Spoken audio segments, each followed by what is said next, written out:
Hi, it's Eric with Satolli Carpet and Floor Covering, and I'm excited to be able to share with you today the inside of our satellite warehouse.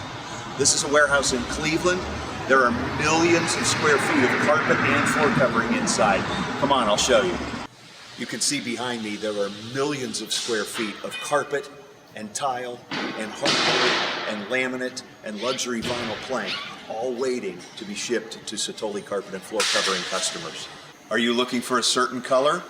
This could be your color. This could be your piece of carpet right here. Or, if you don't like that color, you can pick from any one of a number of colors that we have in stock, ready to go right now. When a piece of carpet is ordered, these guys will find the roll on a rack in the warehouse.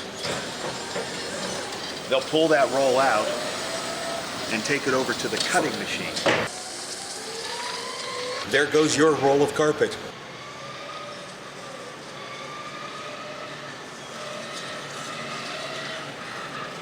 This roll of carpet was just pulled from one of the racks in the warehouse.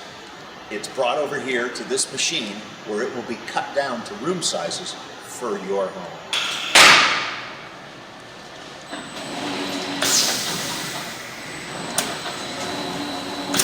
It turns on these belts and goes mechanism where it's measured precisely to the size that you need. Then the long blade comes down and cuts that piece to the exact size that we've ordered. These rolls just came off the cutting machine. They are cut, squared, and ready to be installed in your home. One of the many things that separates Satolli Carpet and Floor Covering from the big box stores and the discount houses is our available inventory. So that's how it works. That's the operation. That's where the carpet is stored, it's purchased, it's cut, it's loaded onto trucks, shipped to Satolli Carpet, where our installers bring it to your home.